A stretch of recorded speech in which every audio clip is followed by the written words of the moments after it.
Okay, sorry, we're getting started just a little bit late, but I want to welcome everyone to the Temple City Council workshop at 3 o'clock on April 1st, April Fool's Day.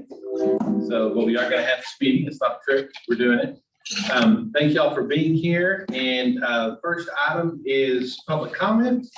And any citizens who desire to address the council on any matter that's listed on this workshop agenda may do so as long as you signed up prior to this meeting. Public comments will be received during this portion of the meeting. Please limit those comments to 3 minutes, and no discussion or final action will be taken by the city council. And we have Alan Lytle has signed up to speak.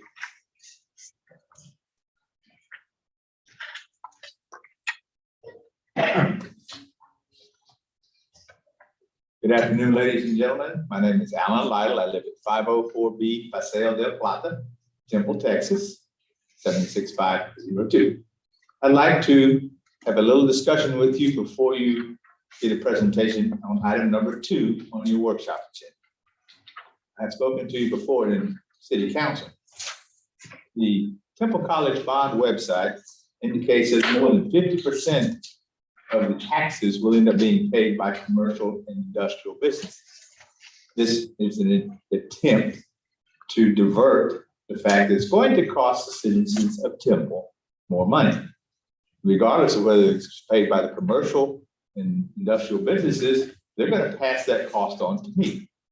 McLean's is going to pass the cost on to everyone through additional cost in delivering their groceries. HEB is going to pass the cost on by raising the price of the groceries.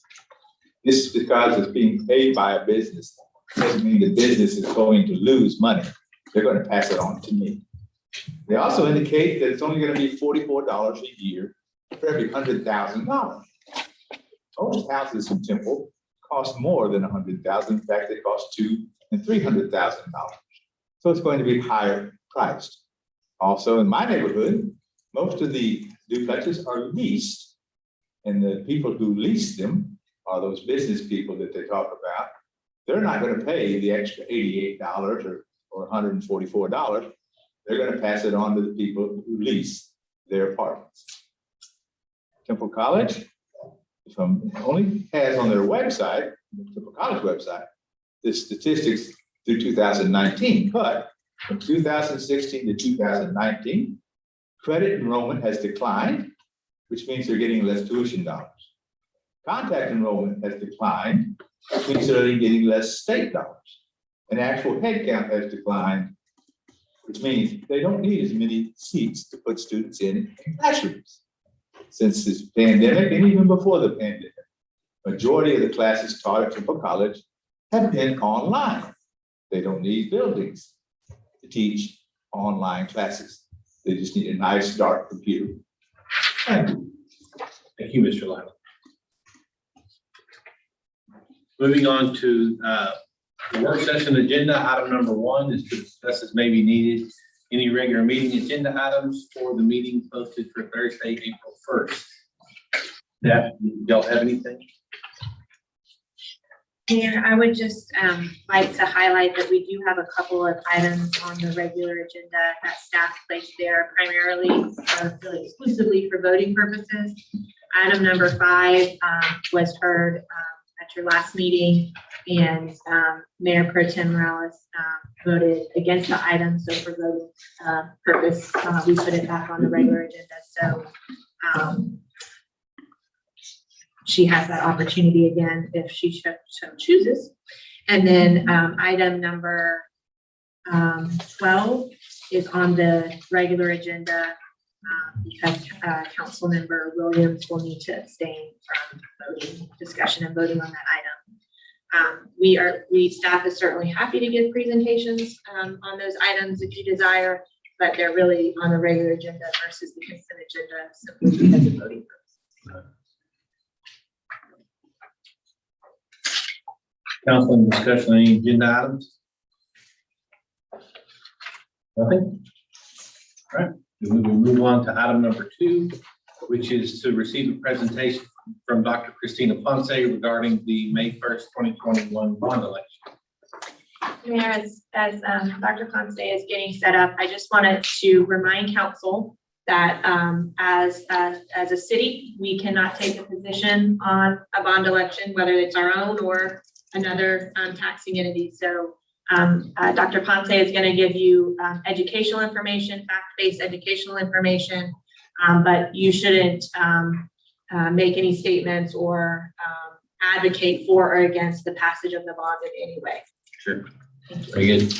Welcome, Dr. Ponce. Thank you for having me. Good afternoon, everyone. We appreciate you allowing us to share a little bit of information regarding the bond.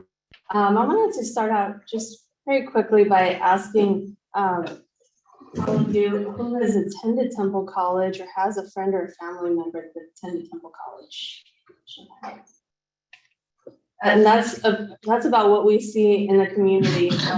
I have been fortunate to hear about generations of family members who have gone to Temple College.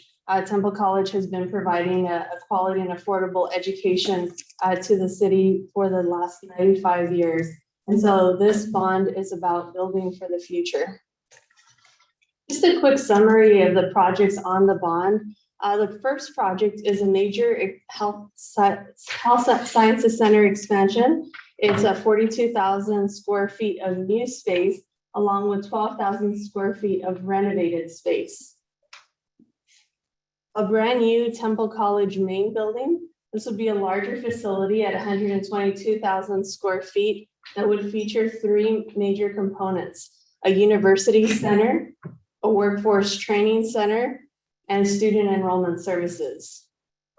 The third proposed project is a visual arts center at 23,000 square feet. And the fourth project is a proposed campus services center at approximately 18,000 square feet. The total bond project amount is for $124.9 million. If you've been on the Temple College campus lately, you may have noticed that several of our buildings are older. They're in fact 50 to 60 years old.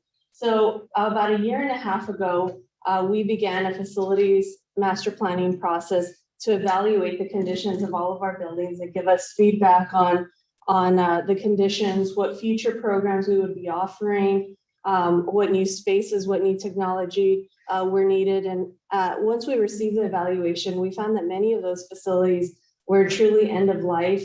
Their mechanical systems, HVAC systems, it would be more cost effective to build new than to try to renovate older facilities. And that's why we are proposing new builds. So Temple College has been good stewards of taxpayer dollars.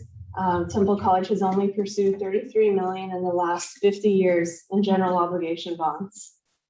And so for a college campus, that's very little. Just a quick location of the Health Sciences Center renovation and expansion. This right here is First Street. So as you look to the right on First Street, that is the current location of our Health Sciences Center, where our health science programs who are preparing students for jobs in the healthcare industry are located, as well as right here. So this would be an expansion onto our current Health Sciences Center. This is a picture of what our nursing program looks like.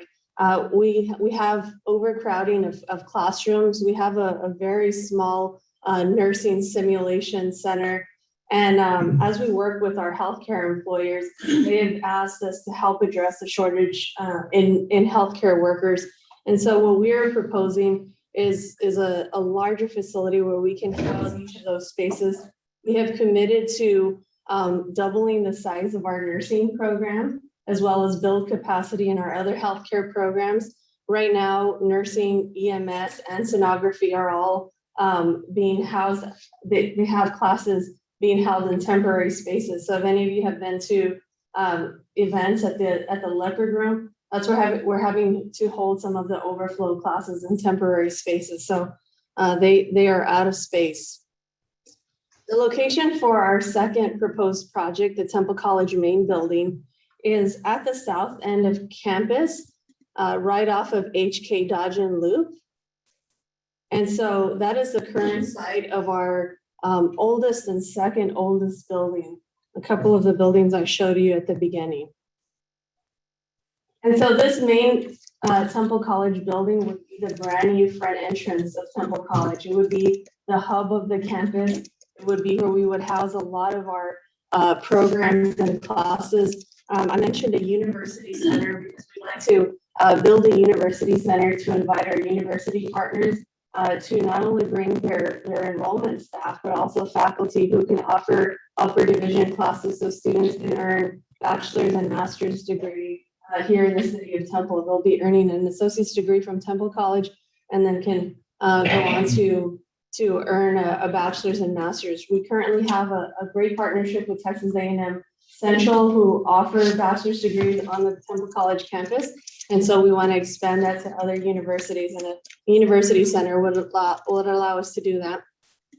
A workforce training center. Temple College will be expanding our programs in the technical areas. We plan to offer many more technical programs in response to business and industry moving into the city of Temple, and they frequently ask us for technical programs. And so we're going to be offering technical programs, and we need a space to be able to house those programs, as well as our student enrollment services.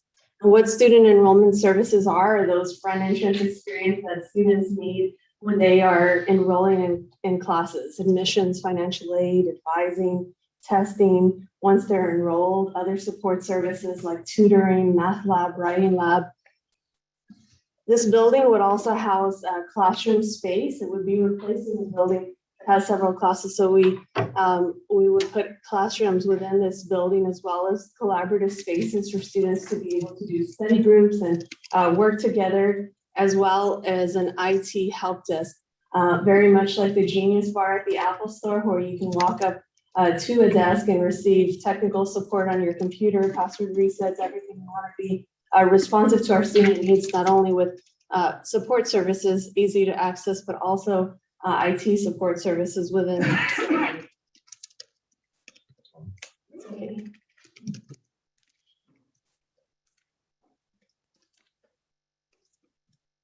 Speaking of IT support service. That was a cue for this. All right, thank you so much. So as I mentioned, it would be at the south end of campus. Research shows that college campuses lose first-generation college students in the parking lot. Students that are nervous to begin with about starting college, and then if they don't know where to go easily or what building to get started at, many students just turn away and go back home and never start college. And so we want that to never be the case at Temple College. We want to create a visible front entrance experience right at the south end of campus, easy to access off of the loop. It will also be, it's also of course a proposed future I-14, so a major corridor into the city of Temple. So this would not only welcome community members into the city of Temple, but also into Temple College. That building would be a multi-purpose facility, and we plan to also house a community event space. And community event space might look something like this: just versatile multi-purpose space where we can have breakout sessions, where we can house new student orientation, lots of college events, but also invite community events to take place on the Temple College campus. If you've ever been to the Leopard Room, where we house many community events, it's hidden so first time people coming to campus have a difficulty finding the Leopard Room. And so we want to make this convenient. This area also houses quite a bit. It has quite a bit of parking space around it, so it would be easy for community members and students to be able to access that building. The location of our third proposed project is a visual arts center at the north end of campus. Just a quick question: what's located at that north end of campus right now? Does anybody know? At the art building. This corner lot right across from the VA. The art building is right here, right on this Yeah, isn't corner. it empty? Does anybody know what this site has? Empty. Exactly, it's in empty lots right now. So as community members drive down First Streets, they don't know that this is Temple College These parking lots don't let them know that this is Temple College. The administration building doesn't have any Temple College signage. So if they happen to stop at the stoplight and look to the right and look down the hill, they might see that Temple College sign. But if not, they could drive through here, not know that that's Temple College campus or where to go to get started on their education. So this would provide a physical front entrance experience as well as that south entrance experience I spoke about with the main building. So this is our existing visual arts center. Does anybody remember what that building used to be? Andy. Western wear. It was a Western wear store, exactly. And prior to that, I hear it was a pet store and various things over the years, but it was a Western wear store.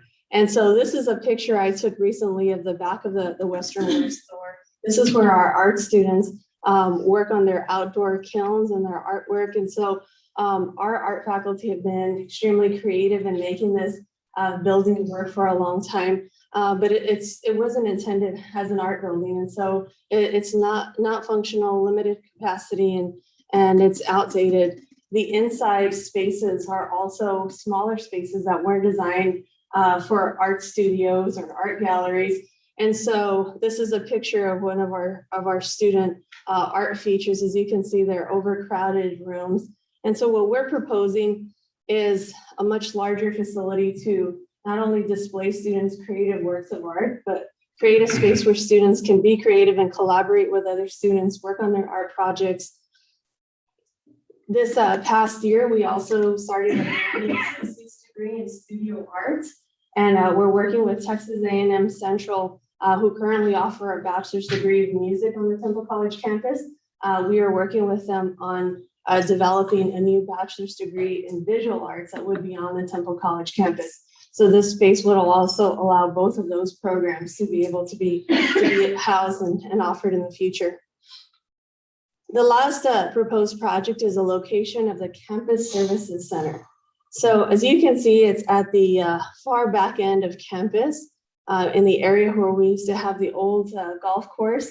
And so our current Campus Services Center is at the front entrance of campus, right off of the loop. So students, community members, as they drive through HK Dodge and Loop, they see our oldest building, our second oldest building, and the Campus Services Center. So what does our existing Campus Services Center look like? It's where we park our maintenance vehicles, our utilities, where we park our athletic vehicles. And so these are really back-end operations. And right now, this is at the front end next to student space. And so as we plan for the future and create the future spaces for students, we want to make sure that that space is available for student space and be able to move that to a much safer area in the back, where we also have additional parking as we have all of our areas. You see that some vehicles are parked even outside of the areas. And so this is what a proposed campus center might look like. Something that houses all of the back-end operations like maintenance, police, IT infrastructure, purchasing, but also gives us plenty of parking to be able to put vehicles and tools at the back end of campus. So what new buildings do is they also indirectly help address campus safety. They illuminate areas. New buildings come with LED lighting and other features that help us address dark spaces on campus.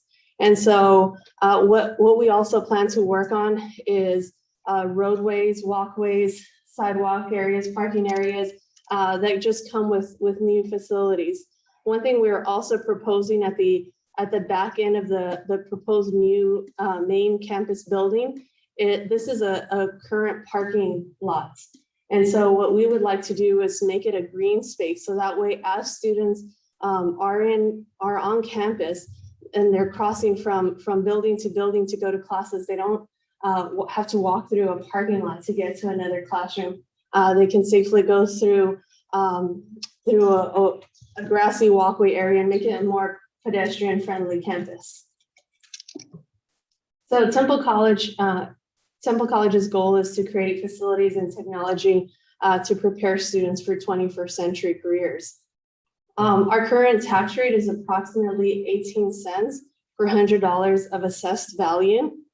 What this bond proposed tax rate would increase at approximately 5 cents over time. So what that means to the individual taxpayer impact, that would be $3.63 per month for $100 homestead of appraised value. So what that totals to is $43.56 a year. The average home price in the city of Temple is approximately $200,000. And so it would be $6.14 per month for the average homestead. So the total would be $73.68 for the year. This would also not impact anybody over the age of 65. Temple College participates in the tax raise for community members that apply for and receive a freeze on their homestead. And so nobody over the age of 65 would have an increase in their tax if they go through this process. We are training students for a global economy. What this does is it also helps attract new businesses because we're working on building and expanding high demand programs. We also are making sure to maintain affordable and accessible education. Temple College's tuition rate is 1/3 the cost of a public university. And what we are trying to accomplish is to build a skilled workforce. We're being responsive to individual community members who are out of work and need employment, which is why we're also expanding our technical programs. And what this does is it has an indirect positive economic impact of millions of dollars into the community as we build jobs and attract businesses to the community. So election day is 1 month from today. The last day to register to vote is today for anybody that's not registered to vote for the May election. Early voting is April 19th through the 27th, and early voting will be held at 2 locations, Temple City Hall and Temple College in the One College Center. Election day on May 1st, Saturday, May 1st, will be at 4 different locations, and community members can vote at any of those locations. So just a quick summary of the projects and the locations. The Visual Arts Center at the north end of campus, the Campus Services Center, our back-end operations at the back end of campus, a major Health Sciences Center expansion onto the existing Health Sciences Center program, and a new Temple College main building at the south end of campus, the new front entrance to the college. Temple College's bond theme is trusted for generations and building for the future. Because we've been fortunate to be a part of so many families' lives. This is a preliminary rendering of the Health Sciences Center expansion, and I would like to show you just a 1-minute video about Temple College and what we do.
Approve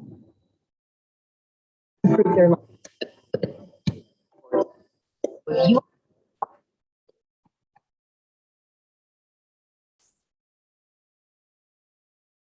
Thank you so much for allowing me to share a little bit of information about the bond.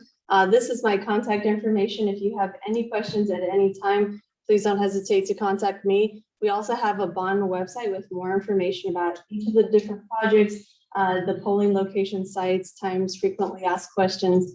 But I'd be happy to take any questions if you have any questions. Council, anything?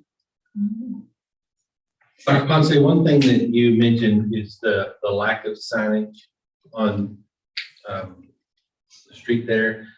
Will y'all be adding signage, assuming this passes, from basically from north to south along the street?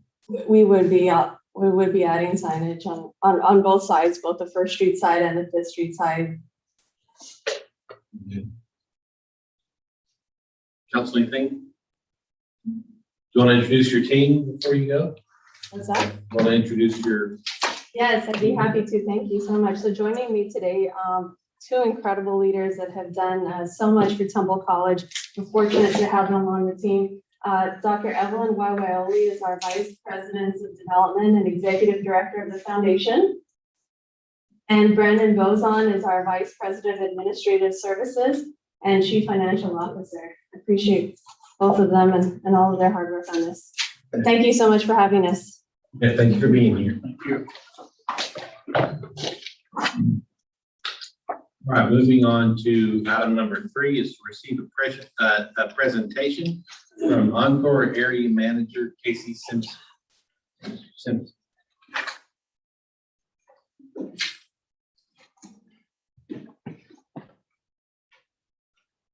Just as a way of introduction, obviously with the ice storm, stressful time for everybody, and I thought it might be good to have Mr. Simpson come in and just explain to us maybe what went on. I know that I still get questions sometimes, response times and who was responsible for what. I thought it might make sense for Casey to come in and give us an explanation. So welcome, glad you're here. Thank you, Mayor. My name is Casey Simpson. As the mayor said, I represent Encore Electric Delivery. We're office at 308 South 7. So really there was 3 different events that occurred. We had the pre-load shed event, which was the ice storm. We then had the load shed event, which didn't turn out to be rolling, as they said. It was more permanent, which we'll talk about as we move forward. And then we had the post or recovery effort that took place after the load shed event was over. So I'll start, not really much detail to give on the ice storm.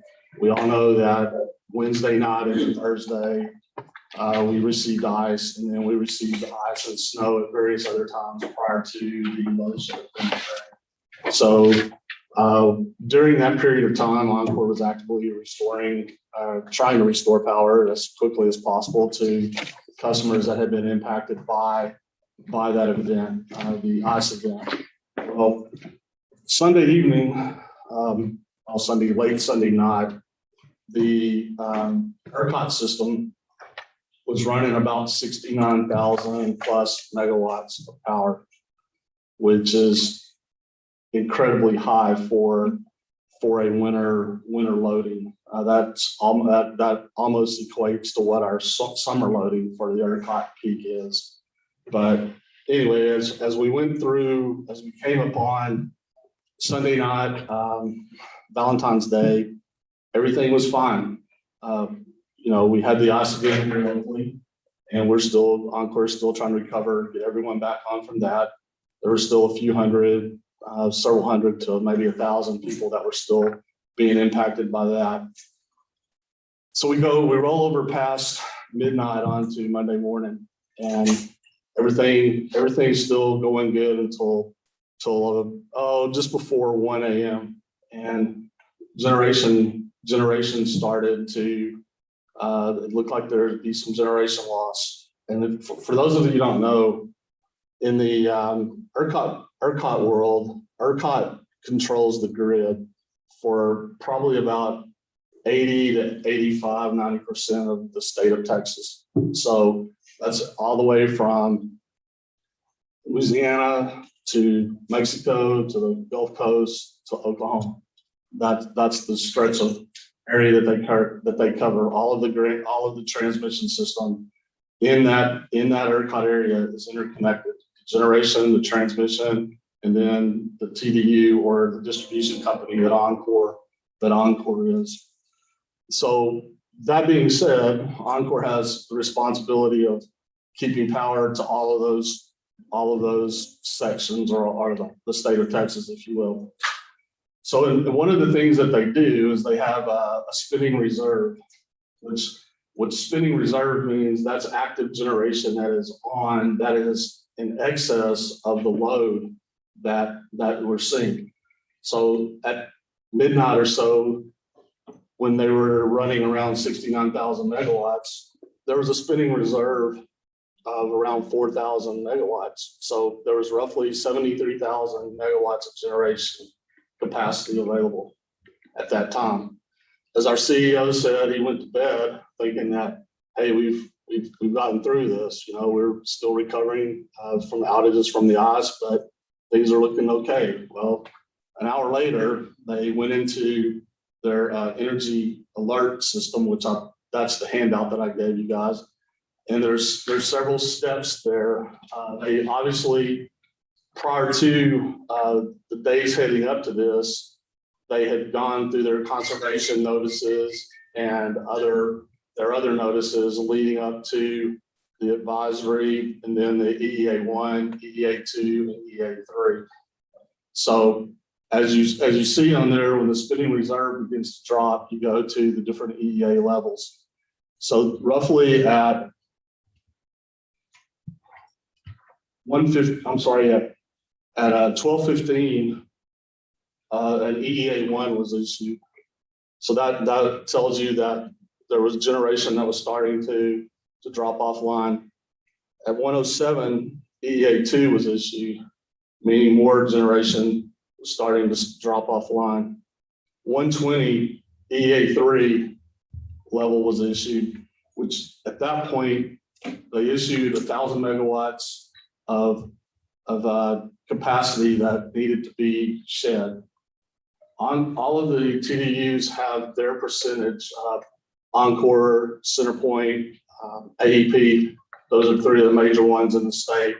All of the TDUs have their percentage, excuse me, of generation, of load that they would shed based on the direction they get from ERCOT. So ERCOT sends out, we need 1,000 megawatts to come off the system.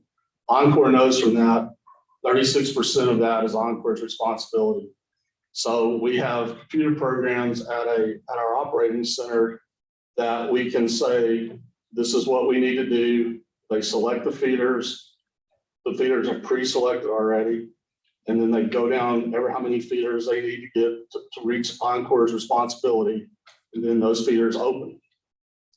And it's basically done with a computer program. So as that occurs, let me stop right there and just go, we can just explain a hard question that everybody gets. Some people have power, some people didn't during this. So of the 3,700 feeders Encore has, roughly 51% of them are available for load shed. The other 49% of them are off limits, if you will. Roughly 9% of them are for what we call control inhibited feeders.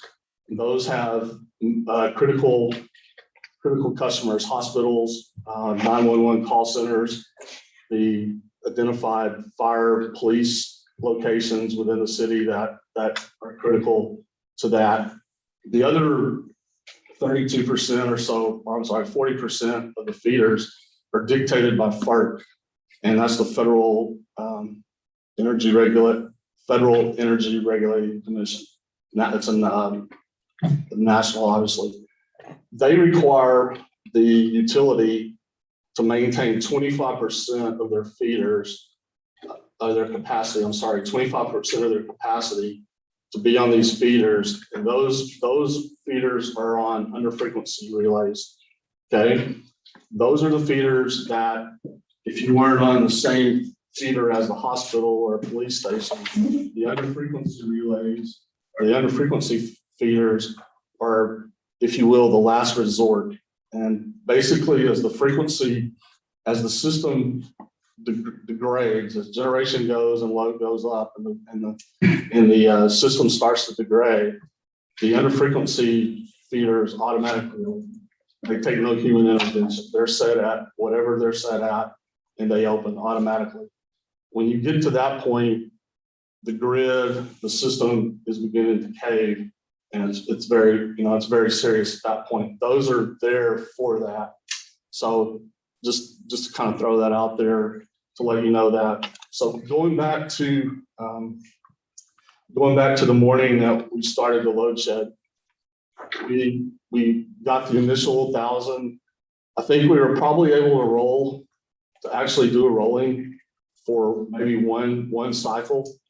But after that, the amount of load that we were asked to shed continued to increase. There was no leveling off for a period of time, all the way till it reached 20,000 megawatts of power. That is the total amount that was shed during this period. And people want to equate back to the 2011. In 2011, the total was 4,000 megawatts, so it's five times greater. And there's a multitude of reasoning out there. If you listen to any of the testimony that's gone on at the state level or news or anything, everyone's pointing fingers at the generating company, the gas companies, our companies. So everybody's pointing fingers at everyone. And in a sense, the system operated as it was supposed to. I know that's probably, people don't want to hear that, but it did exactly what it was supposed to. The load was shed, the system didn't, the whole state didn't go dark. And that was the main thing, is the whole state didn't go dark. So the system acted as it was supposed to. Now going forward, we need to work better collectively as the generator, the gas transmission companies, and the local utilities. We all need to work better to figure out so we can eliminate some of the issues that have been figured on, that been found out from that. Going back to the load shed event, as I said, we were able to roll, I think one time, maybe two, but one time I think for sure. Then the load got to a point to where we couldn't roll anymore. So at that point, it went from a rolling outage to a control outage, which many people, know the mayor and everyone was aware of that. The messaging, everyone is upset about the messaging, as everyone thought it was going to be rolling, which if you read their literature, that's what it says, rolling. And that no one anticipated the magnitude of what occurred. And they roughly lost 40 to 45% of the available generation in the state is ultimately how much they lost. Everywhere from the Gulf Coast all the way to West Texas and up to the north as well into the Amarillo area. So that's a large amount of generation to try to overcome. So that was the reasoning that it went from rolling to control, because there was just so much load that was lost. There wasn't any place to move it to. So from that standpoint, as I said, things worked as they were supposed to. Just kind of a little bit of information. The frequency normally runs at 60 hertz, and the under frequency relays are set at 59.3. And the frequency did dip at the lowest point that morning to 59.34. So we came very, very close to what we did not want to happen with the under frequency starting to trip. And the key point here is the generators load imbalance is really bad on the generators. So they are set to trip off if they see a frequency of 59.3 for, I don't, 8 to 9 minutes. I've heard different times, so just minutes. So actually, when it went to 59.34, generators began to clock their countdown to where generators were fixing to take themselves offline. And we did have a record of some of our under frequency relays did operate. And the graphs are all on the ERCOT website, but you can see a little bit of a wave there where you know that load dropped off because it picked back up on there. The frequency moved back up. But we were they're guesstimating 4 to 5 minutes away from being in a position that we really didn't want to be in. So that being said, the weather started to warm back up, generation came back on, and the event was over roughly 70 plus hours afterward.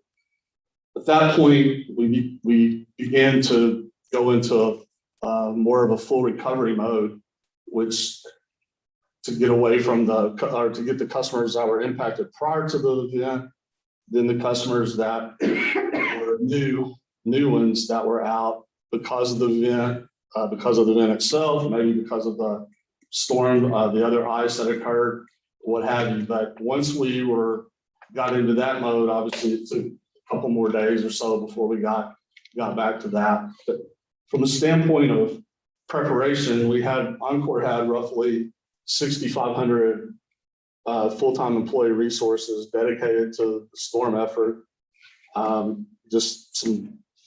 There was some conversations that our map, a lot of people use the map to look at it to find out where power's out or where power's on.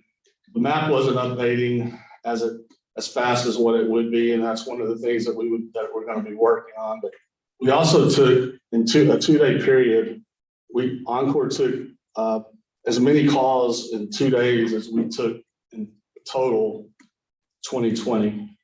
So we took on the 15th, we took 1.3 million calls at our call center, and and then roughly 700,000 or so the next day. So in 2 days, we eclipsed the total number of calls we received at our call center. And another interesting point is we changed out approximately 20% of the number of transformers that were installed in 2020, roughly 20,000 transformers that we changed out as well. I'm sorry, 2,000 transformers that we changed out as well.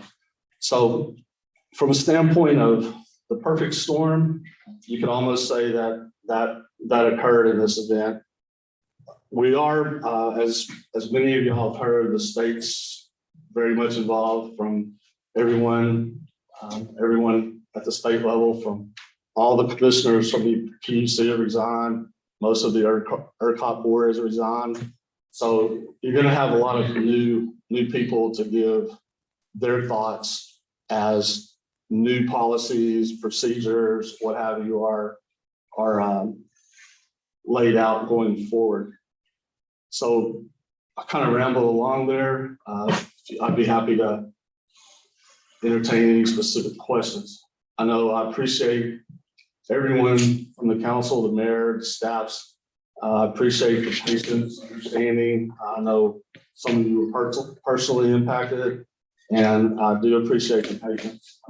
There was just, at times, there was just not information that I could provide because it was just not known when we were going to be able to tell you any news at all, because we had no control or no idea of when generation or when we would be released to begin to restore customers.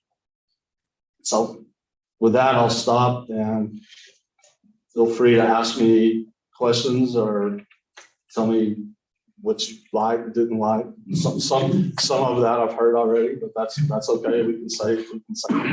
Casey, it seems almost counterintuitive that as the need for the product was going up, the generation of the product was going down. That just doesn't make sense to me. And that's what there's a huge There's a multitude of reasons for what happened. You're hearing the word winterization rather. You know, they're saying that these generating plants didn't winterize, which is true.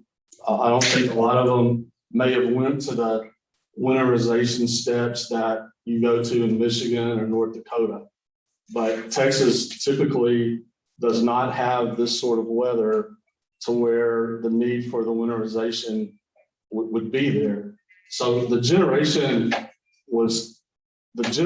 didn't go away because they wanted to. They just had issues that arose. I mean, for instance, where Encore comes into play, after the 2011 event, they found that a lot of during the load shed event of 2011 that we interrupted power to gas transmission compression stations, which is important to move the gas from point A to point B to C, whatever, much like water booster stations or what have you.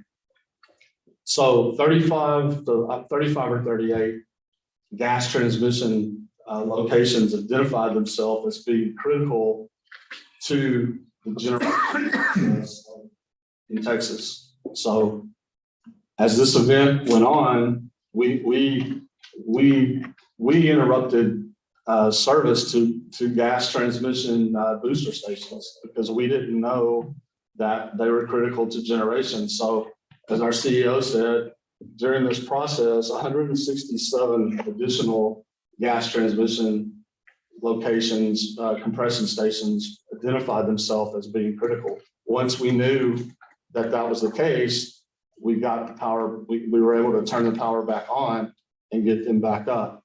But that impacted the flow of gas to some generating stations. All of it was not the inability to get gas. There were other issues that arose out of it, but there were some based on the fact that TDUs like Encore cut the power off because they did not know that those particular facilities were intricate in getting the gas from wellhead to generating station. And I mean, you've heard everything that freezing up at the wellhead. I mean, all the issues that they have. I'm not a person, I don't know that. I'm just about that. I just what I've heard. I don't know any of the science behind any of that. But I mean, there were issues. There were issues across all the spectrums or all the people that were involved there, and mainly, you know, what was it? The 1800s, the last time any recorded temperature of this magnitude. So, but that is one of the action items that Encore will be participating in, is a better process for generating station, gas transmission company, and TDU to all work together to understand what components are critical. Much like it is with your accounts. I mean, y'all identified to us what accounts are critical for keeping the infrastructure going as best as possible within the city of Temple, with your 911 center, your main fire station, main police station, critical water points, and those sort of things. So, I mean, you sit here after the fact and like, well, why wasn't that done before? I can't answer that. Anything else? I'd just like to thank Casey. I had the opportunity during that week-long process of visiting with him several times, and he was always first he was calm. I wasn't, but he was. Answer the phone. Yeah, yeah. But he provided information which I was able to get out to people, and I appreciate what you went through and how you reacted. Thank you. I appreciate that.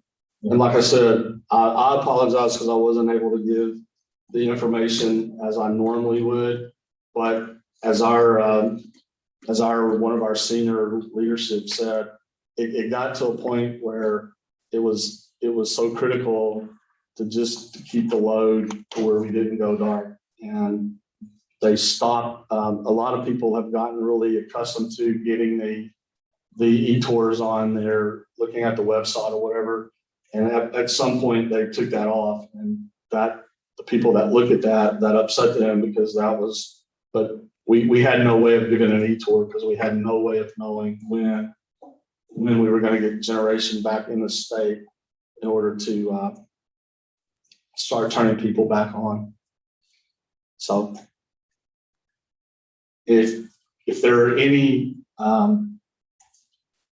what the other people that I've talked to, I've asked them if they internally will review with staff if there were any locations that lost power that you thought maybe should or shouldn't have lost power, then we'll be happy to address that. I had like one booster station and one elevated storage location that I was aware of, but nothing else within the city. I wasn't aware that the hospital went out or the hospital lost service, but there were some senior facilities that lost service and critical care top patient locations that lost service. But we try our best to keep the power onto those. But if everyone is on a control inhibited list, then we're not going to have any feeders to turn off, and then we get to that situation. But again, I do appreciate everyone in this room's patience and understanding during this time, because like I said, it's my 39th year to work there, and I've never experienced any sort of situation that was anywhere close to this. So, and hopefully I don't experience that in the short time I have left to work here. So anyway, if that's all, I appreciate y'all's time. And there again, thank you for your kind words and everyone's cooperation and help during this. Yeah. Mayor Thank and you. council, I just note that Casey proactively reached out to us during that time as well to check in and make sure that we had all power to critical facilities. So he didn't wait for us to have to contact him. He checked in with us, which I appreciated. And we, other than my house, we had all the, we did not have any water treatment plant or anything like that. We didn't power, so I appreciate that. Thank you. Very good. You bet. Thank you. Thank you, Mayor. Right, moving on to item number 4 is to receive departmental updates from the IT department, fire department, and housing and community development.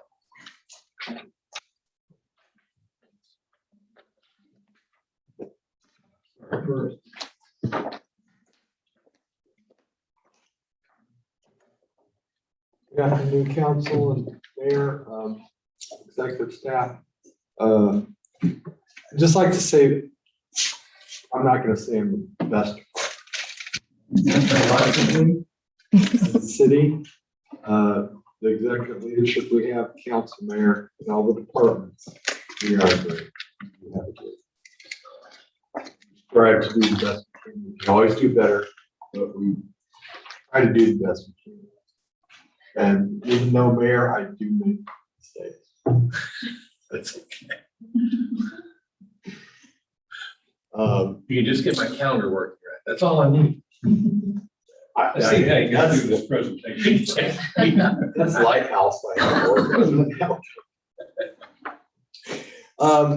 like to go over kind of our organization we have in the city. We have approximately 21 staff, but we have 4 major areas.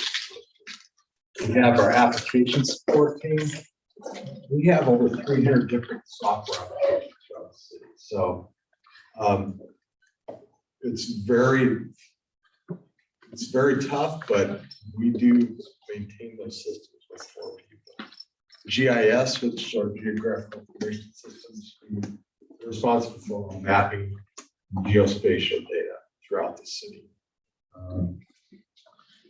We also have a technical support group that takes care of a lot of computer issues, software on the computers themselves. We also have a enterprise infrastructure support group. They're kind of responsible for a lot of our databases, servers, and many other large infrastructure that we do have across the city. Some of our strategic priorities internally is probably our number one cybersecurity. That is really big for us. We do our best to try to protect against that. And I will actually come back to that in a little bit. Business continuity. We try to do the best we can. Casey was talking about power, and we were fortunate. It's most city facilities that I know of, major facilities, we didn't maintain power. We didn't have to go to the generator at City Hall. I don't know about police. Jeff, did they have to go to? I think there was just a very short period of time. But overall, we were good and we kept constant communications. I know some of the wireless vendors were having problems. And the reason is because if they didn't have electric to their towers, they were running on generator, but the personnel could not get to those towers to put gas in the generator. So some of them actually did that. Business intelligence, we're trying to do a better job at analyzing our data that we have citywide. Right now, pretty much a lot of things are siloed. We're trying to get those into one area where we can actually do a better job of analyzing that for decision support. Network availability, without keeping network up, a lot of departments just can't work. They have to go back to a pen and tablet. So it's very difficult. So we are very, we try to do our best on keeping that network availability. Also come back to that later. Effective technology. We also use this to create more efficient and effective. Not all of our software has always been effective, efficient, but we try to. With any new products we purchase, the hardest thing is probably for people to learn the new business processes to make those new software programs work. That's what our major job is these days. In customer service, we try to do our best. They do call me grumpy, so a lot of. Alan, when you Yes. say customer service Yes. in this presentation, who is your customer? You, the citizens, all of our employees, citywide. But you're talking about citizens also on behalf, how the website interfaces with. citizens, Yeah, that kind of marketing thing. communications does a Okay. good job with that. But we just make sure it's up and running. That it's there to run for communications to make it available to Exactly. the city. Okay, got it. It applies to every process.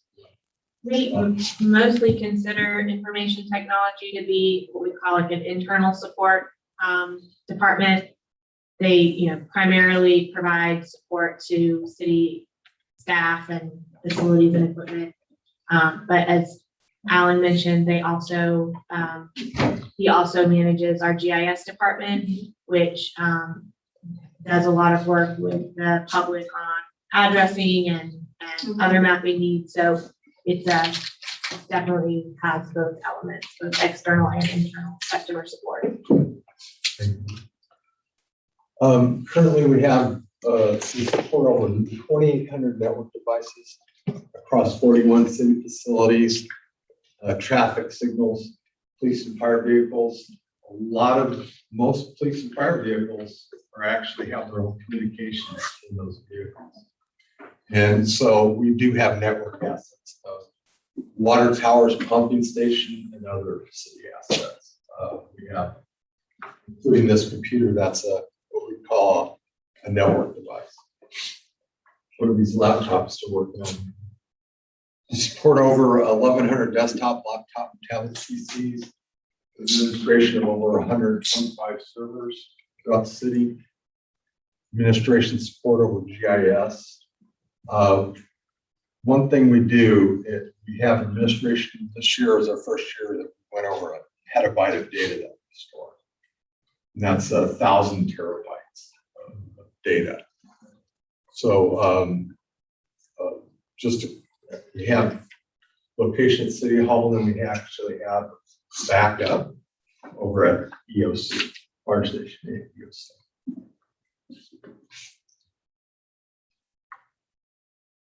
We administer over 800 desktop phones, support of 11,000 mobile devices. A lot of those mobile devices are phones, network cards, data cards, and the vehicles we were talking about. And then, as I mentioned, we have support and administration of over 300 software applications over our e-government transaction systems and all of our cybersecurity efforts that we have across the city. And we try to, like I said, we try to do the best we can. If there was ever a concerted attack on any one entity, all we could do is shut down our network to avoid that. I mean, if somebody wanted to bad enough, they could overwhelm us, but we've been fortunate we're staying out of the limelight. I think they have bigger fish they're after.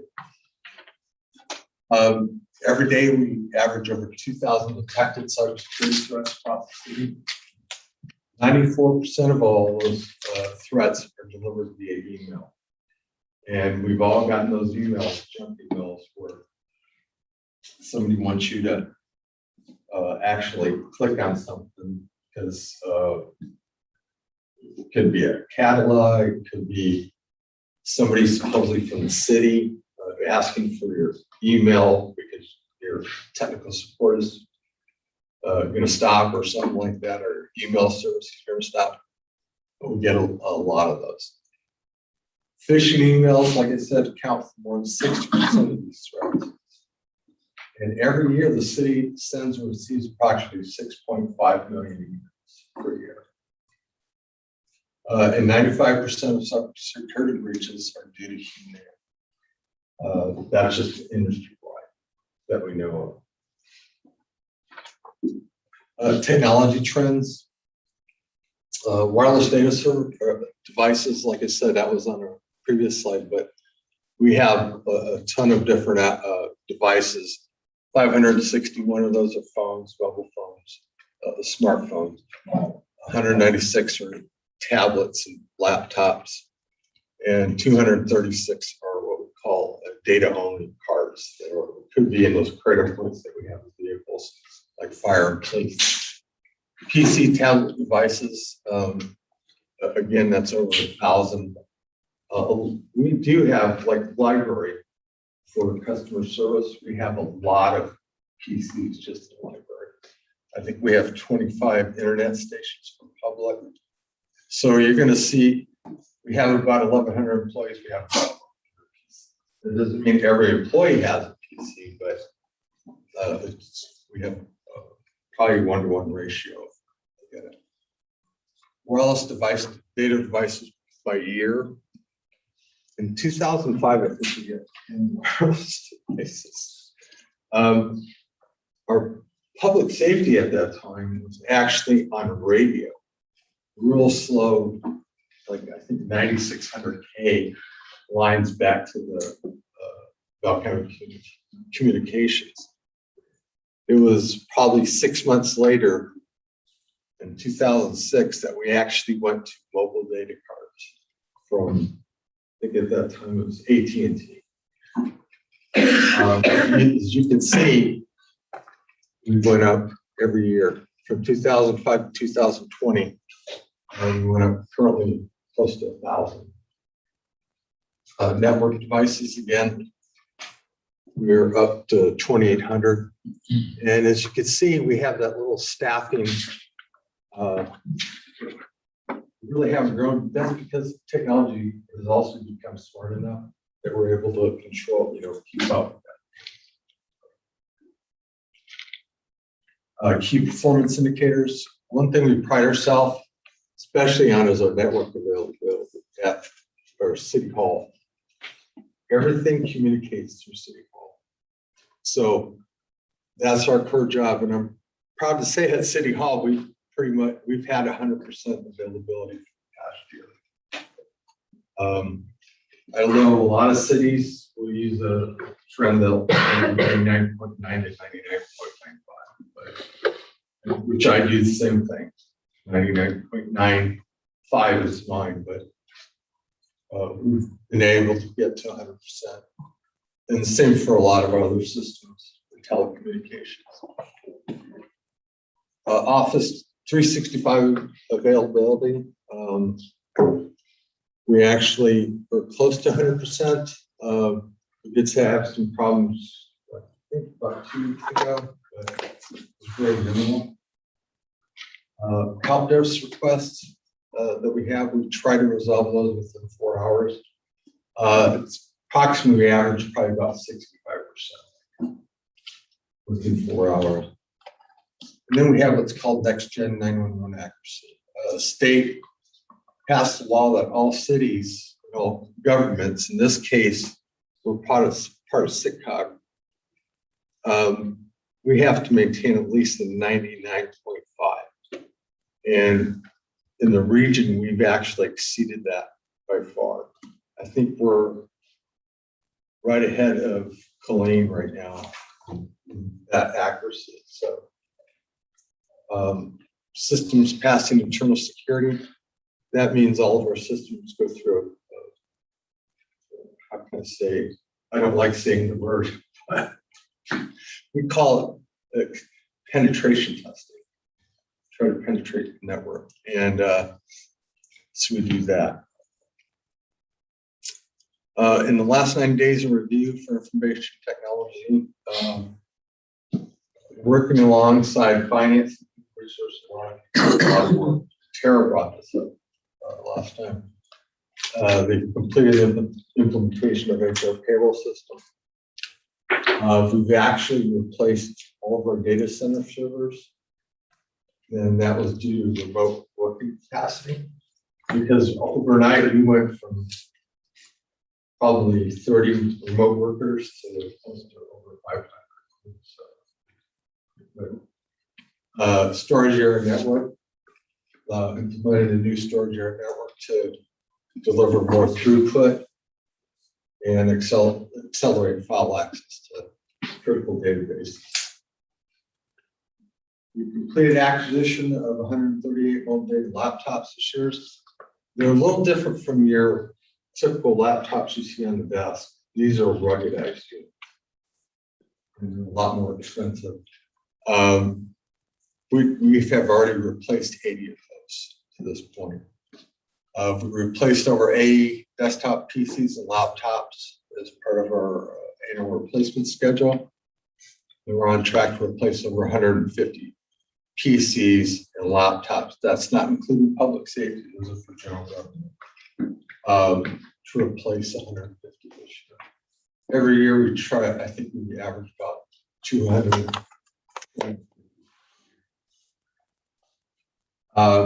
We completed the implementation of what's considered in the industry as the best, the firewall technology is Palo Alto. And we actually completed what's called micro-segmentation. Most agencies will have a firewall. Point your main computer. Well, what we've done is we have that there, but we also have it at each department level. So we try to segment it just in case a certain department gets ransomware or something like that. We isolate it, and we'll not affect the rest. SolarWinds security attack. We actually, there's some luck in this, but we actually successfully protected the city, and I spelled that correctly, from, did anybody hear about this 2021 SolarWinds attack? It actually breached the U.S. Treasury Department, Department of Energy, the State Department, parts of the Department of Homeland Security, in big companies. I mean, Hewlett Packard, Citibank. We were lucky because actually our firewall got it before. And we actually use SolarWinds, which most government agencies use.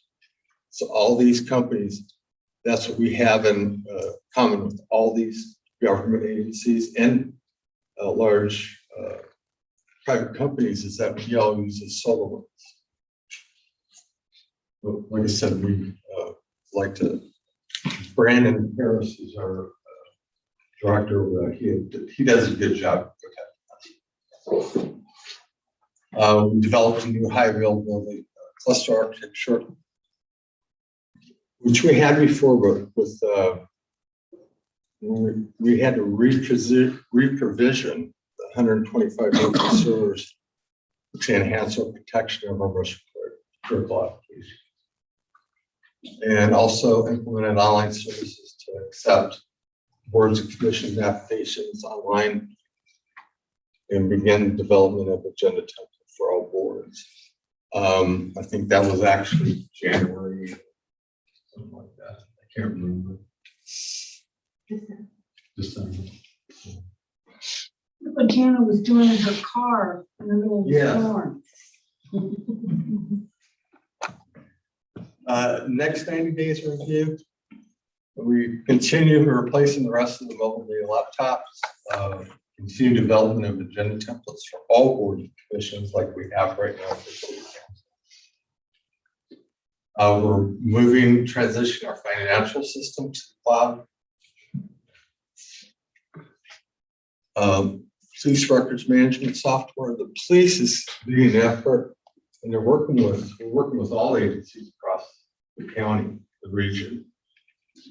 And the police chief is doing very well, trying to get all these groups to come together on a better solution than we currently have. So we're working with them to replace the current police records management software. We're also developing a GIS open data portal, and will provide public access to operate a lot of our data. So we don't have to, there's certain data we cannot give out, but there is a lot of data. And we need to give that out now, so I think that would cut down on our open records request. And also, this is something we've been working on. We just keep on getting other projects going on.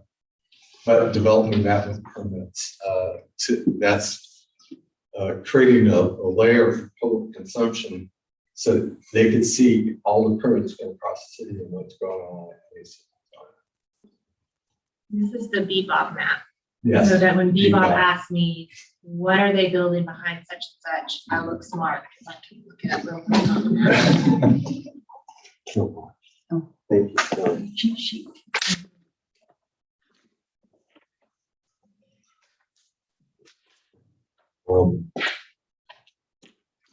We're working with Parks and Recreation on a new work order software for the city, for their department. We just purchased a cemetery software approximately 2 years ago, but we developed an in-house application with GIS, and they like that better, so we're going to allow them to enter track and maintain the cemetery plot records there. And then we're also network designed for plant city facilities. We have a lot of facility expansions going on right now, and actually new solid waste facilities. So and a lot of that consists of, there's a lot of new technology. So we have to design and then in implementation. Is anybody, I know I'm kind of boring, but technology. I just want to know what you do in your spare time. It's hard. The dead chiller affects you, the dead chiller. Yeah. I mean, it's affected you terribly. Oh, not me. No. Oh, it hasn't No. affected IT. No. We have our own air units. Right, IT. okay. And a little different. But we, like all departments here, our staff is available 24 hours a day. We come to you. I mean, we've done it for a lot of people. We'll come to your office, we'll come to your house, we'll come. We get called out all times of the night. I have 2 staff. Every week, every 8 weeks, we have 2 staff that man it for a week, and then another 2 different members. So at any time, 24 hours a day, somebody can call IT and get help within 15 minutes. Frequent visitor to Lincoln Lumber. Appreciate it. Not for lumber business. No. City business. They're not fixing the company's computer. Yeah. And, but we do have a hardworking group of people that are, we work to get calls from the water treatment plant, police, fire, a lot of different departments. Yeah. Any other questions? Thank you, Alan. Thank you very much. One of my favorite stories on Alan about his commitment. He was in the dentist chair one Oh, day, no. having, about to start a procedure, I think, got a call, got it left. We'll address the call. Sounds like an excuse to leave the dentist office. Yeah. You know, he generated that call. Very good. Fire? Good.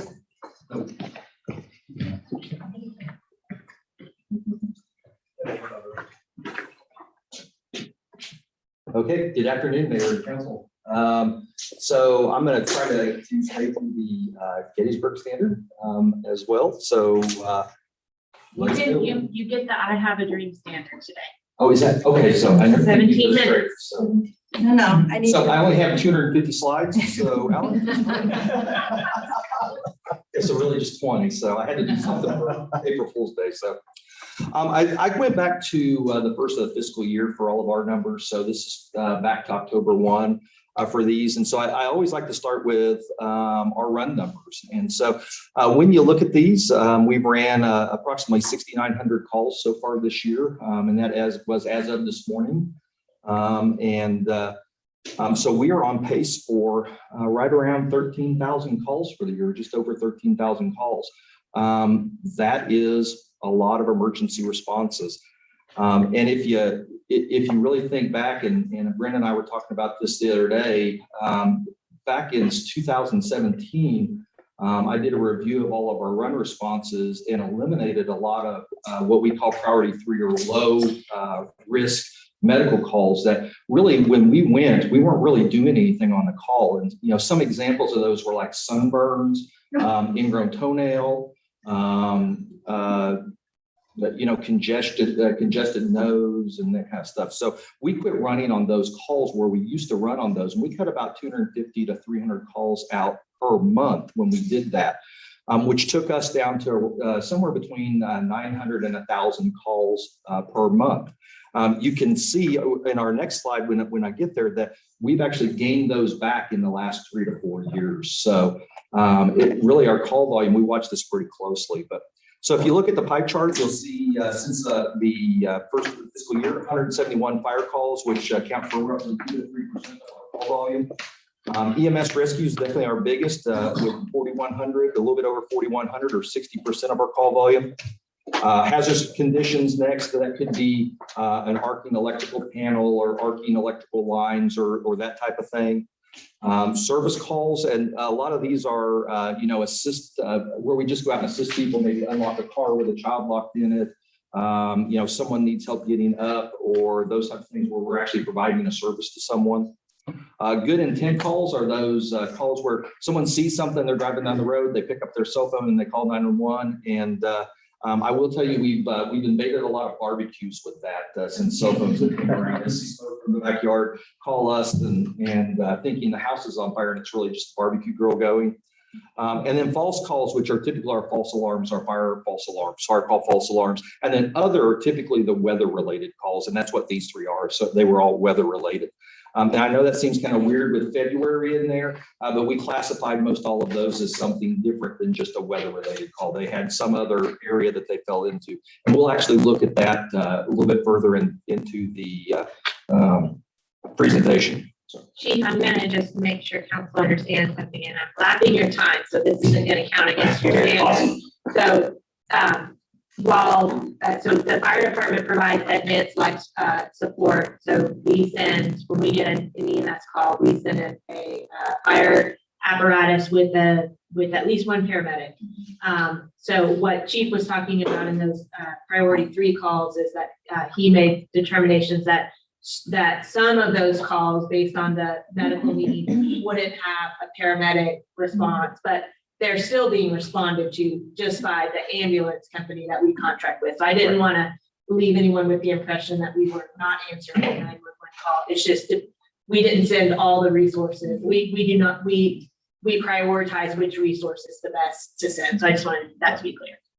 Thank you much. Yeah, it's definitely a tiered response where we try to send the appropriate apparatus and resources to the call to handle the call that and the situation that's reported to us. So if you look at the responses and you'll notice that this number is a little bit different than this one. You see we got 6896, and that's the total number of incidents or calls. And then you'll see these are higher, these are responses, and that's because some of our responses require more than one apparatus. So your typical structure fire will end up with 6 different apparatus going through it. So we'll send a minimum of 4 fire engines, a ladder truck, a rescue truck, and the battalion chief. And that's our minimum response on an actual working structure fire. And that's to get the staffing and the correct equipment there to handle that fire or anything during that fire. And so that's why you'll see this number, the response number, is always bigger than the incident number, is because of those. Also, if you have a car wreck out on the interstate or a car wreck where there's entrapment, we'll typically send 2 engines and one of our rescues and the battalion chief. Again, because we need those additional resources to extract or extricate those people from those vehicles. So, when you look down through our stations, station responses, obviously Station 1 has the smallest area in the city, but is the busiest station in town. And that has been historically true over all the records I can find in my time here. Station 2 is actually kind of decreasing a little bit. We're actually running a few less calls over there. Station 3 is our second busiest, and that's the one that's down on Midway Drive. Station 4 is out on Waters Dairy, and Station 4 has really been coming up the last couple of years with the development that's going on down in South Temple. Station 5, the 954, right around 1,000. That's pretty consistent for them. Station 6, 508, that's the industrial park. Station 7's out on West Adams, and they've really been picking up over the last couple of years as well. And again, I contributed to the growth that's happening in that area. When I first arrived, they were running about an average of 50 calls per month, and we're close to 100 calls per month now at that station. And then Station 8, 310. And just a little bit of an issue there, 7 and 8's response areas or their response circles overlap quite a bit. And so they kind of double cover a pretty good area. And it's something that we're looking at potentially trying to fix in the future. So anyway, that's the calls there, just right that just roughly under 8,000 responses. By month, you can run along there and you can see we're right around that 1,200 mark every month, except for February, which was 1,820, which was an interesting month to say the least. And so again, right at 8,000. So as far as the business plan goes, we've been busy with working on the business plan. This was kind of a light year for us, and I'm very thankful that it was with everything else that's happened with COVID and with vaccines and the winter storm, because we would have really ran into some problems getting stuff done. But luckily, we were able to get a lot of this stuff in progress before the first of the year rolled around. And so the 3 new cardiac monitors are actually here and on trucks now, and so we're using those. The SCBA fill station's been installed out at the training center, and that's actually a picture of it right there. And that allows us to fill all of our SCBA bottles after we do the training right straight out of that system. And it's also great for our fire academy that we've got out there. Our replacement treadmills are supposed to be here tomorrow. Our new outdoor warning siren down on 93 Highway right at Boyce Road has been installed, but they ran into a circuit board problem. So that is still being worked on. So it is not quite functional yet. It's there and it will actually go off if I go out there and flip the switch manually. And so I can just tell you that in the event of a tornado, that's probably not going to happen right now. So replacement SCBA have been ordered and they're just awaiting the new truck to arrive. Our master plans and standards of cover study, which our last one was done in 2007. We received our final revision from the vendor that we're looking at just today. And so we'll be reviewing that and getting that underway here just shortly. And then we finished up a remodel at Fire Station 4, where we redid their kitchen and flooring and really improved some things out there for the crew and livability at the station. So all of that's been underway or mostly completed. So one of the other things that happened this year, and we got this back in January, we got our new ISO rating for the city, which is our insurance services office rating that's used to set the hazard insurance rates for the city. We are an ISO 3 and we gained 75.59 points in our review. That was actually pretty good with some of the things that we're needing to work on. One of our big problems that we had during this study, while we got a few less points than what I'd hoped, was the pre-plans and the inspections that we haven't done for so many years. If you remember right, last year I talked to you about that we were going to be starting those, and we have started those. But we have to have a couple of 3 years before ISO will give us credit for that. So I can't just go out and do them once and say, hey, there you go, ISO, we're good. They want to see a continual effort at that. So we do have those underway, and we'll be continuing those into the future. And that will really gain us a lot of points. But just as kind of an example, there's 15 points to be gained from those, and we got 2 out of that. So once we get our full credit for that, we should jump up 1 rating, is what I'm thinking. We received our initial best practices review back from the Texas Fire Chiefs, and they had a few updates and recommendations they're wanting us to make, and we are working on those. And we hope to have that finished by summer. We developed and implemented a chaplaincy program. This is both for our crews in case that they have some mental health issues or just need to talk with somebody. And it's also for folks when we respond out like to a house fire or something, we'll call our chaplains in to help them through that. It's a very traumatic event to have a structure fire or have a major fire event in your life. And so we wanted to put that together, and it's being led on the chaplaincy side by a former Public Safety Advisory Board member, Angela McGehee. So she's doing a great job with that, really interacting with our folks really well. And she actually helped us get some critical incident stress training back about a month ago. We had about 10 or so of our folks attend, as well as about 20 from out of town that came and attended here in Temple for 3 days. And that's actually the next thing is the 3-day critical incident management class. Really just a great program, and I'm glad to see us get that going. And Angela and one of our battalion chiefs, Ron Stewart's doing a great job on that. So we held our annual civil service exam. We had over 200 people sign up for that. Actually, 131 showed up to take the test, and that's the most we've had in probably the last 10 years that actually showed up to take the test. And 67 of those passed both the written and the physical part. We are starting our baseline physical for all our crew members, and this was part of our meet and confer agreement that we put in place last year, and is also something that I think is really beneficial to our crew members. The number 1 cause of death in firefighters right now is heart attacks, and so what we'll be doing is we'll be looking at obviously heart screenings and blood pressure screenings. But then the thing that's really coming on these days is cancer and cancer awareness. And so there'll be cancer screening as part of this as well. So every single firefighter will go through this and get these initial screenings and reviews. And hopefully if there's any problems, we'll find them early where they can be treated and then get back to work. So we did hire a new administrative assistant, Kathy, that had been in our office for years, retired, and went traveling with her husband, and so hated to see her go, but we were able to get Leandra into our office, Leandra Scatini, and she's been a great help, and I'm really happy to see her join the department. We promoted our 2nd Battalion Chief of Fire Prevention and Training, and that's Landy, our fire marshal. That won't fit on a badge, by the way, so we had to shorten it to fire marshal. But he's doing a fantastic job in that, and he's overseeing obviously our fire prevention, our fire inspection and investigation, and then our training division. So he's doing a fantastic job over there. And then I just recently received permission from Brandon Tracy to hire our fire management specialist a little early. And what we're going to use that individual for is to help me with the vaccination process.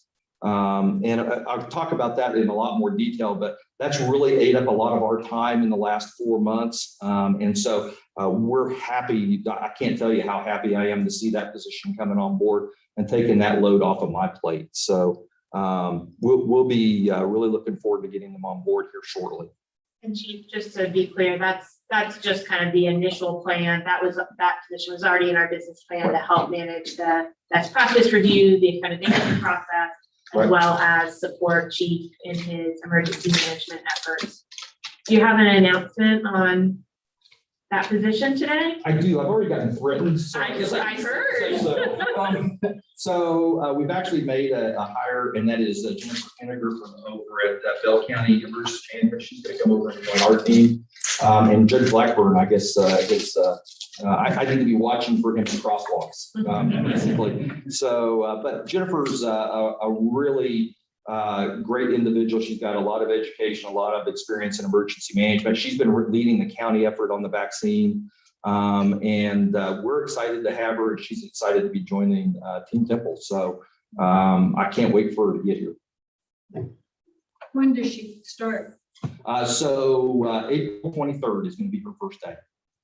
So I'm counting the days down. So I've got my calendar out. So next up is, I can't go a presentation without showing a picture of a fire truck. So here is our new ladder truck. It's in Dallas right now, getting a few last final touches done to it. So this truck's been an interesting process. It has taken longer for us to get this truck than any truck I've ever bought before. It was actually supposed to have been delivered last July. And we should get it here in the next week or two. And so only 8 months late, but who's counting, I guess, but a little bit over a year and a half to get it. And normally it's around 10 months to get a ladder truck. So we're very happy to be getting it. I think it's going to be a great asset to the city. And I hope it's as successful as our last ladder truck was in aiding our response capabilities.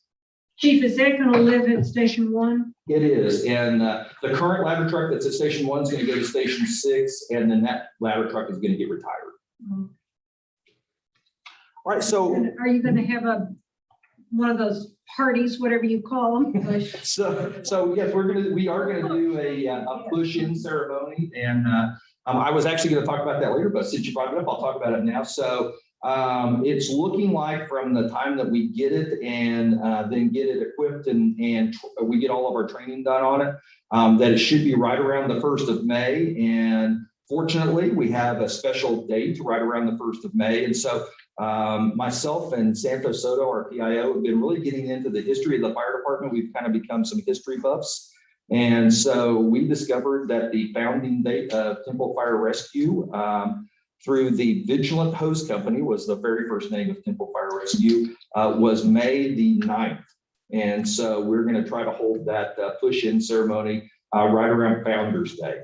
So whether it's because May 9th is actually a Sunday, so I'm not sure if it's going to be on Saturday, May the 8th, or Monday, May the 10th yet. We're still trying to work out that detail. So, but we will. That's the 75th year too, right?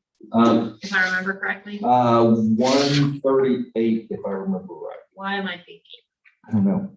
Never mind. Because 1883. It was 75th Parks. Yeah. So I think we're 138 this year. 38, 138 years old. Yes, ma'am. So, all right. Well, anyway, so our next vehicle, we had this brush truck that we had for several years. It's a 2008, and really it wasn't very well designed for going off road. And so out of last year's budget, we were able to get a kind of a refurbish done on it. It's very low miles. It's under 10,000 miles still. And a very good truck, but we did a refurbish, and you can see we got rid of our rear dual wheels, which really are not good off-road. We went to a single rear wheel. It is lifted and a heavier duty suspension on it to carry the water better. And then I think one of the really big assets to it is the front nozzle up here is fully remote control from a joystick inside the truck. So we used to have to walk alongside the truck and spray water to put the fire out. Now we can actually all stay in the truck, seat belted, in a safe place, and fight the fire and as we drive along and with that nozzle. So again, I think it's a great upgrade to our capabilities at the fire department. How much time have I got left? I'm not gonna make my 17 minutes. You haven't. Really? All right, well, I was gonna try, so I guess I can go back to the 250 slide presentation. So I did want to talk about our investigative unit. Probably just heard we made an arrest this week on another fire. They have been doing a really fantastic job for us the last several years and been closing a lot of cases. We had 31 fires investigated by them in the last 6 months. 19 of those were unintentional, accidental causes. 12 were intentional or questionable. Of those, we've got 6 that are open, and of those 6 that are open, we've got 2 that are at the district attorney's office right now. We've got charges we've recommended, and they're reviewing those charges right now. And then one of them, they accepted the charges, and that's the person that we picked up. I think it was on Monday. Is that right? Maybe I think it was Monday when we got them. So, and that was with the help of Temple PD. So we did appreciate that. But in our inspection division, we've also completed 314 different business inspections, 134 construction-related permits, typically for fire suppression systems, have been submitted, and then we've inspected 21 food trucks. Obviously, one of the reasons why our structure fire count and our fire count is so low is because of Buzzy and Santos and the work that they do in educating our community. And then previously to them was Thomas Peckall, obviously who was a fixture in the department, and we really hated to see him retire. But they have done a real great job of educating our community and our youth. And I can tell you several times we'll see tours come through. They know about stop, drop, and roll. They know about 911. They know about all the important things as far as fire prevention and staying safe. And so this program is really important to us. And again, I attribute our low fire numbers to this program. And we've been through 2 or 3 generations now of kids going through the schools. And so I think it's really, again, just a testament to the program and the investment that we've made in community education, just how safe our community is. So training, we train for all of those things. Want to just kind of look at some of our training. I don't want to go through all of these, but I do want to talk about a couple of areas. So if you'll notice at the top, we had 15 new driver operators certified and 20 new driver operators aerial, and that's specifically for ladder trucks to operation of that. That was one of the things that I've been working on the last several years to get our education, our training up, and our professionalism up. And really, we did no driver training before a few years ago. And that's really troublesome when you're in a 80,000-pound, 46-foot-long, $1.5 million ladder truck. And they may have only driven a Volkswagen Beetle is the biggest thing they've ever driven before. And so you want to spend more time training, and that's what we've been doing. We've been working really hard on getting that driver and operator training up. And then, like I said, I'll just let you look through the rest of those, but we have been concentrating on driver operators a lot. But so far this year, 10,421 hours of training within the department just so far. And we're actually a little bit behind on that because February was, like I say, we're a real busy month. And so our training hours were down in February. We should be up a little higher than that. We will catch up by the end of the year. So our fire academy, that's something we started back, I think it was in 16. It's been very successful. We started it because of some of the volatility of some of the other local academies as far as us being able to get in when we needed people in it. So we started our own, and it's been very successful. We're averaging around 15 to 20 academy students in the program, and typically 1 or 2 of our students in there. And so those other, 13 to 18 are paying customers. So they're actually paying us to come and go to school here. So far, we've had 100% pass rate for both fire and our EMS program because they get both their firefighting and their EMT certifications going through our program. And so again, 100% pass rate. And then anyone that's wanted a fire department job has gotten one. There's some folks that went through it just for knowledge and didn't want to go to work in the fire department. And so they don't have a fire department job, but everybody that's wanted one is actually has gotten hired as a firefighter somewhere. So, Chief, how long is that training program? So the fire academy part is 4 months, and then the EMT part is 2 months. So total of 6. Okay. So now I want to talk about what's really occupied a lot of my time, and that's COVID in the winter storm. So COVID really started back in February of last year. Most people didn't, I don't think, realize that, but it actually started a little bit before it really picked up. And we have literally, the members of our department have attended planning, reporting, advisory phone calls, more than I can count on COVID, listening to the different thoughts and processes out there, and basically learning all we could about COVID as it progressed. We attained and distributed PPE to city employees, our schools, nursing homes, churches, daycares, and other public safety groups. And this includes face masks, gowns, eye goggles, face shields, the whole 9 yards. But we distributed over 500,000 face masks throughout the city.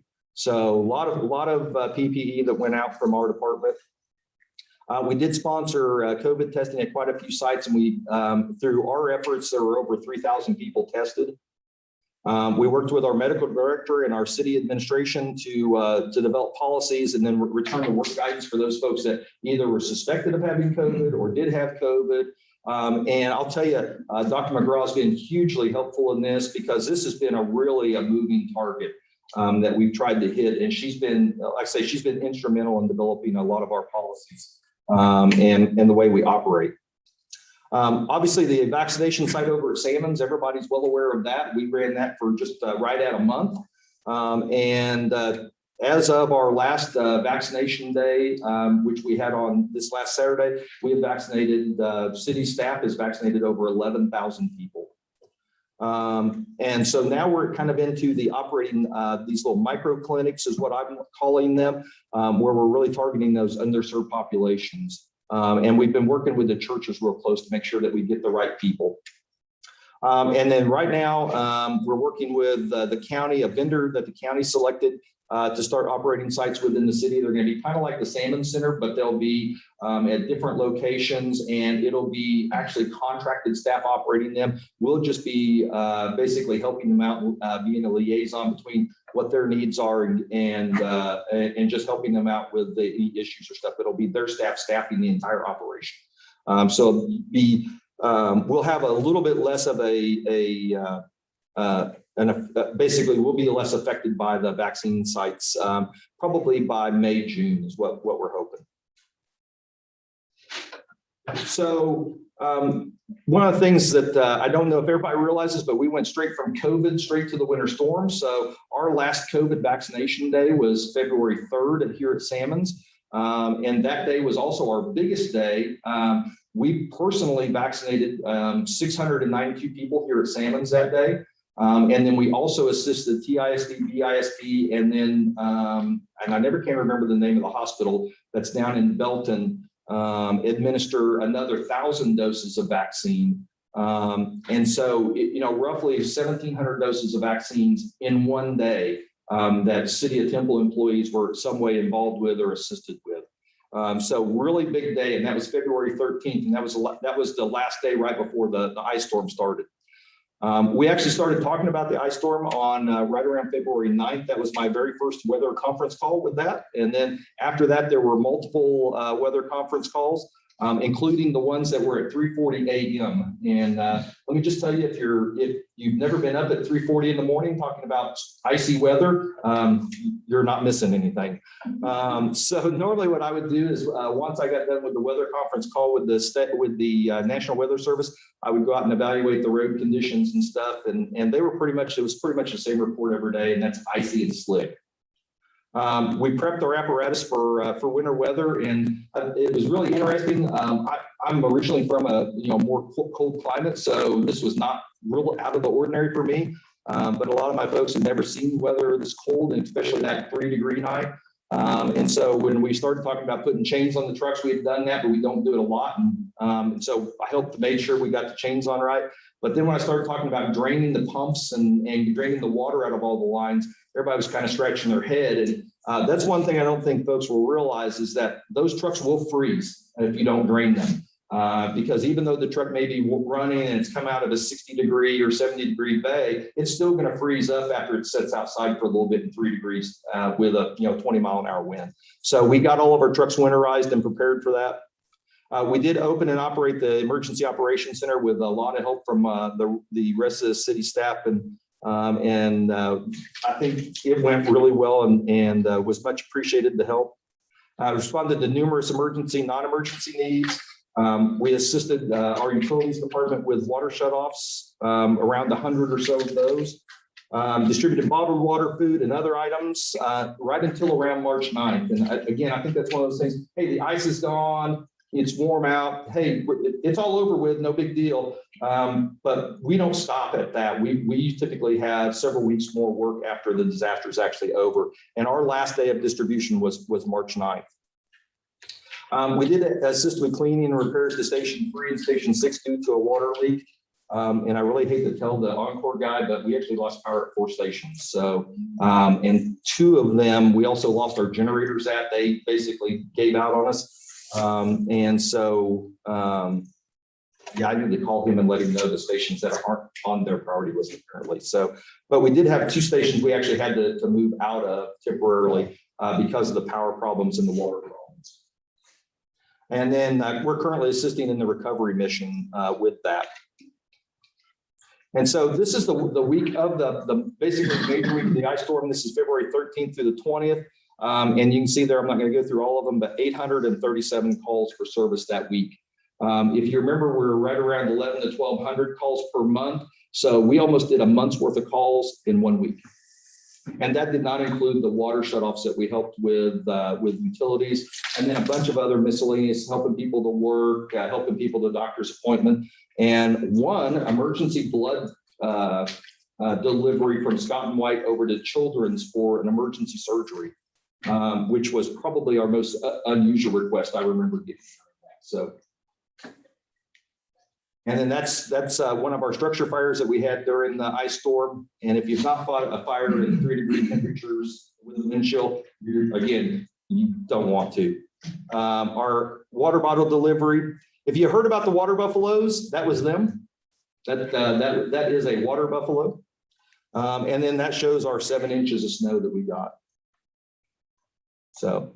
Did we have those water buffaloes already? No, they came from the Army. The Army loaned them to us. So they got them to us after the storm started, so to speak. Yes, ma'am. That's correct. So during the ice storm and the response, this is something else we did. If you remember recalling, it made national news. It was the train derailment, train collision and derailment over in Cameron. We were actually there for about 22 hours as the COG hazmat team for that area. And we worked in conjunction with BSNF on basically getting the fire put out or knocked down, and then with the first kind of assistance at cleaning up the incident. So they were a lot of help, and then also very complimentary of our crews. So very proud of the work that they did over there. They worked really hard that day. This one's kind of caused a stir in some meetings when I said, hey, we're doing a fire department calendar. Not one of those. So we had the calendar truck, and it's my first ever calendar truck. And so I was really, really proud of that. It was selected out of over 500 different apparatus that was constructed that year. We got one of 12. The only Texas apparatus that was in the calendar, and it actually went out nationally. So basically, most fire stations in the nation have one of these calendars. And so when it comes to August, they'll be looking at us. And so questions? That's a lot. I don't know if that's good or scary. So.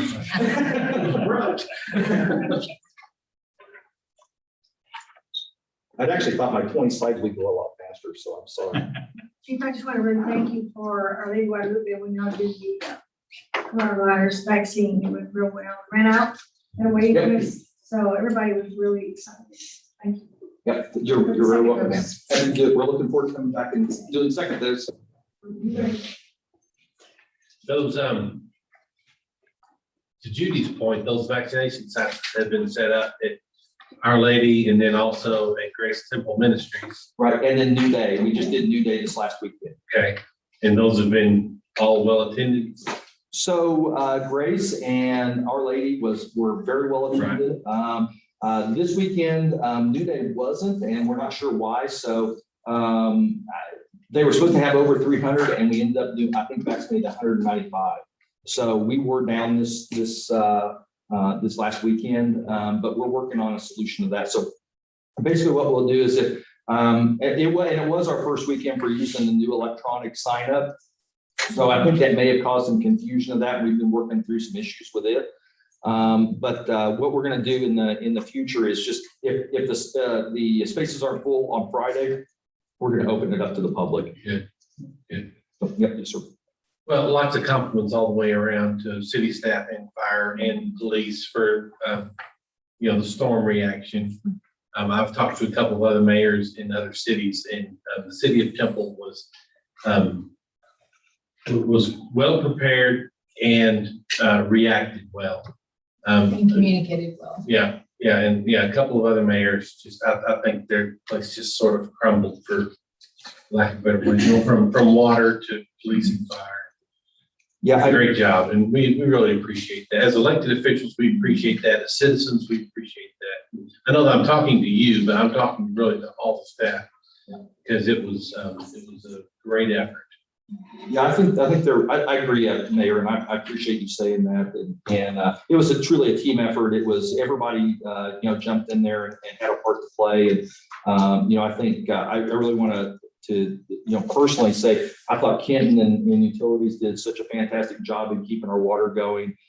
Buford over at Transform Temple was a huge assistance. I know the marketing team did a great job in getting our word out. And of course, PD with their help of our citizens. So, I mean, again, it was just a 100% total team effort. And of course, city manager's office stuff, anytime we had a problem, we called them and they fixed it for us. So it was awesome.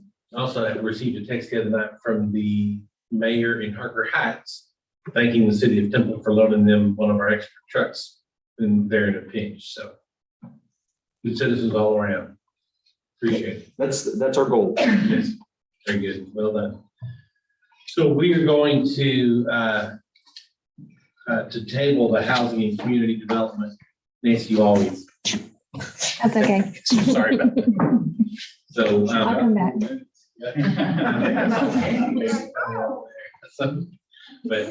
So we will catch you guys next time. So at this time, I'll adjourn this workshop. Ron's got it. Council, and we will convene